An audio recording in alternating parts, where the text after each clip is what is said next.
Vimama Codel est une société familiale totalement indépendante qui a beaucoup changé ces dernières années puisque la société a passé de constructeur de machines à fournisseur de solutions complètes, clés en main, adaptées aux exigences du client pour fabriquer des pièces en général très complexes. On voit ces derniers temps que les clients viennent chez nous après avoir déjà visité plusieurs fabricants de machines. Ils n'ont certainement pas eu la réponse souhaitée. Ils arrivent très souvent avec des pièces, avec des dessins, avec des fichiers et des exigences très élevées en termes de précision, en termes de qualité géométrique et de qualité surfacique. Ils ont en plus des critères de gestion de production, des lots à fabriquer, des changements de mise en train fréquents. À partir de ces données, nous devons comprendre la problématique du client et lui tailler une solution capable de réaliser les pièces selon les spécifications et la robustesse voulue.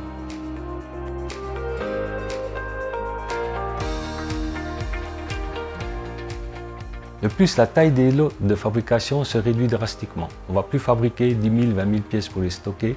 On va fabriquer à la demande le nombre de pièces qu'il nous faut et les pièces correspondent finalement à des assemblages qui devront être réalisés en aval.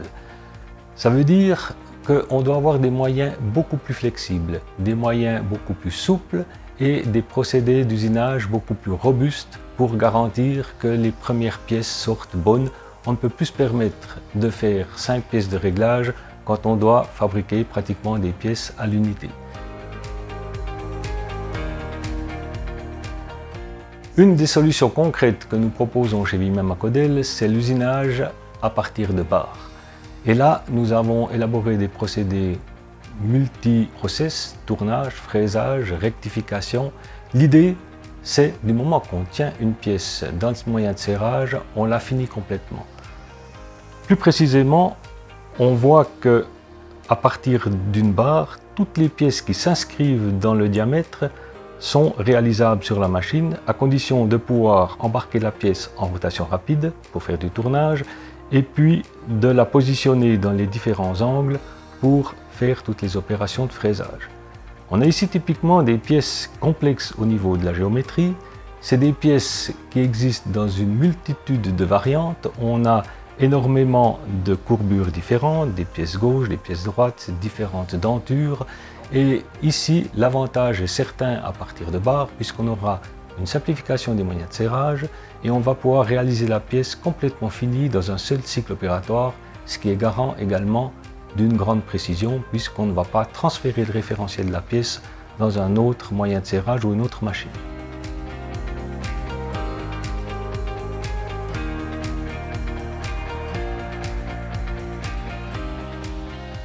C'est seulement après cette analyse de la morphologie de la pièce, de son tolérancement et de ses exigences en termes de qualité de surface qu'on va passer à la machine. Typiquement, si je reviens à cette pièce ici à la barre, on va passer sur une machine fraisage-tournage avec un dispositif de reprise qui permet de terminer la pièce après la coupe. L'idée, c'est ici de pouvoir avoir la flexibilité maximale, c'est de pouvoir également faire des opérations de finition, voire d'affûtage des bords tranchants de la pièce et de déposer une pièce complètement finie, complètement ébavurée.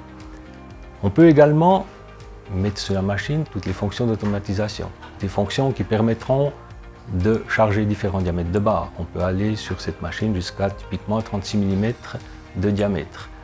On pourra également adapter des dispositifs de reprise en fonction de la complexité de la pièce, de manière à pouvoir la terminer complètement et la déposer par une solution robotisée dans des alvéoles, dans des casiers où elle sera répertoriée et identifiée, parce que vu la grande diversité de formes et de géométrie, chaque pièce pourra être dans ce cas unique.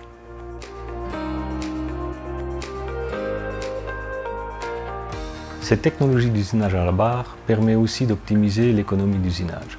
Le prix d'une pièce, ce n'est pas uniquement le temps copeaux, ça englobe aussi le temps de préparation, le temps de mise en train, le temps de réglage. Il faut préparer la machine, lui mettre les moyens de serrage, préparer les magasins d'outils.